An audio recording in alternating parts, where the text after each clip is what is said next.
Hello everyone, welcome to my YouTube channel. Class 8 English summative assessment 2 2025ನೇ ಸಾಲಿನ essay 2 question paper 50 marks question paper ಇದು. Choose the correct answer for the following.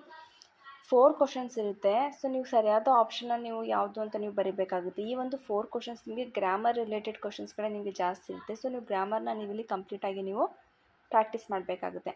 Next ಮೇನಲ್ಲಿ do has directed ಅಂತ, ಇದು ಕೂಡ ಅಷ್ಟೇ ಒಂದು syllable, ಒಂದು ಆಪೋಸಿಟ್, ಹಾಗೆ ಒಂದು ಆರ್ಟಿಕಲ್ನ ಫಿಲ್ ಮಾಡೋದು.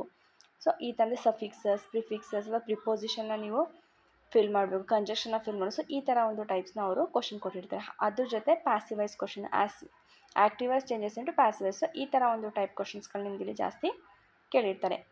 ನೆಕ್ಸ್ಟ್ ಮೇನಲ್ಲಿ answer the following questions 2 or 3 sentences each ಅಂತ. ಟೋಟಲ್ ನಿಮಗೆ 8 ಕ್ವಶನ್ಸ್ ಇರುತ್ತೆ. 8 ಕ್ವಶನ್ನ ಈಚ್ ಕ್ಯಾರೀಸ್ 2 ಮಾರ್ಕ್ಸ್. ಪ್ರತಿಯೊಂದು ಕ್ವಶನ್ಗೂ ಕೂಡ 2 ಮಾರ್ಕ್ಸ್ ಇರುತ್ತೆ. ಟೋಟಲ್ 16 ಮಾರ್ಕ್ಸ್ ಕ್ವಶನ್ ಇದು. 17ನೇ ಕ್ವಶನ್ಗೆ ಚಾಯ್ಸ್ ಇರುತ್ತೆ. ನೆಕ್ಸ್ಟ್ 18ನೇ ಕ್ವಶನ್ಗೂ ಕೂಡ ಚಾಯ್ಸ್ ಇರುತ್ತೆ. ಸೊ ಅದರಲ್ಲಿ ನೀವು ಯಾವುದಾದ್ರು ಒಂದನ್ನು ನೀವು ಸೆಲೆಕ್ಟ್ ಮಾಡಿ ಬೇಕಾದ್ರೂ ನೀವು ಬರಿಬೋದು. ಇಲ್ಲಿ ಆನ್ಸರ್ ದ ಫಾಲೋಯಿಂಗ್ ಕ್ವಶನ್ಸ್ಗೆ ಚಾಯ್ಸಸ್ ಇರುತ್ತೆ. Next read the following extract and answer the questions that follow.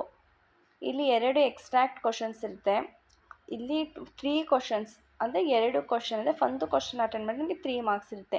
ಅಲ್ಲಿ ಸಬ್ ಕ್ವಶನ್ 3 ಇರುತ್ತಲ್ಲ. ಸೊ ಅಲ್ಲಿ ನೀವು ಒಂದು question who is the speaker ಅದಕ್ಕೆ ಆನ್ಸರ್ ಮಾಡಿದ್ರು ಕೂಡ 1 ಮಾರ್ಕ್ಸ್ ಸಿಗುತ್ತೆ. ಸೊ ನೀವು ಯಾವುದೇ ಒಂದು ಕ್ವಶನ್ ನೀವು ಬಿಡೋಕೆ ಹೋಗ್ಬಿಡಿ, ಪ್ರತಿಯೊಂದು ಕ್ವಶನ್ ನೀವು ಇಲ್ಲಿ ಅಟೆಂಡ್ ಮಾಡಿ.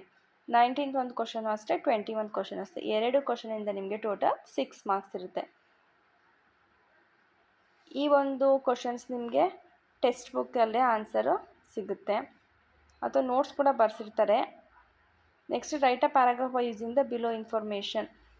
ಒಂದು ಪ್ರೊಫೈಲ್ ಕೊಟ್ಟಿದ್ದಾರೆ ರಾಘವ್ ಅನ್ನೋರ್ದು. ಅವ್ರದ್ದು ಡೇಟ್ ಆಫ್ ಬರ್ತ್ ಇದೆ, ಹಾಗೆ ಅವ್ರದ್ದು ಪ್ಲೇಸ್ ಆಫ್ ಬರ್ತ್ ಇದೆ, ಅವ್ರ ಕ್ವಾಲಿಫಿಕೇಷನ್ ಇದೆ, ಅವರ ವೈಫ್ ನೇಮ್ ಇದೆ, ಹಾಗೂ ಪ್ರೊಫೆಷನ್ ಹಾಗೂ hobbies.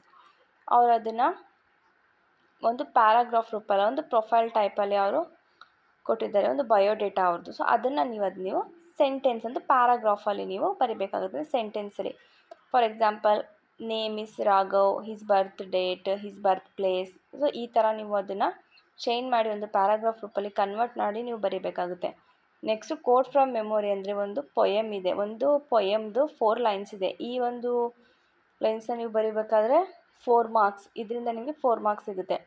Next look at the picture and describe it in a few sentence. ಒಂದು ಪಿಕ್ಚರ್ನ ಕೊಟ್ಟಿದ್ದಾರೆ, 3 ಮಾರ್ಕ್ಸ್ ಕ್ವಶನ್. ಆ ಒಂದು ಪಿಕ್ಚರನ್ನು ನೋಡಿ ನೀವು ಅದನ್ನು ಡಿಸ್ಕ್ರೈಬ್ ಮಾಡಬೇಕಾಗುತ್ತೆ. ಅಂದರೆ ಪಿಕ್ಚರ್ ಏನು ಹೇಳುತ್ತೆ, ಸೊ ಪಿಕ್ಚರಲ್ಲಿ ಮಕ್ಕಳು ಏನೆಲ್ಲ ಮಾಡ್ತಾರೆ ಅದನ್ನು ನೀವು ಡಿಸ್ಕ್ರೈಬ್ ಮಾಡಿ ಬರೀಬೇಕಾಗುತ್ತೆ. Next read the paragraph and answer the followings. ಒಂದು ಪ್ಯಾರಾಗ್ರಾಫ್ನ ಓದಿ ಆ ಕೊಟ್ಟಿರುವಂಥ ಕ್ವಶನ್ಸ್ಗೆ ನೀವು ಆನ್ಸರ್ ಮಾಡಬೇಕಾಗುತ್ತೆ. ಲಾಸ್ಟ್ ಮೇನ್ ನಿಮಗೆ ಒಂದು ಲೆಟರ್ ರೈಟಿಂಗ್ ಇದೆ. 2 ಲೆಟರ್ ಇರುತ್ತೆ, ಆಪ್ಷನ್ ಇರುತ್ತೆ, ಯಾವ್ದು ಗೊತ್ತು ಅದನ್ನು ನೀವು ಬರೀಬೇಕಾಗುತ್ತೆ. Thank you.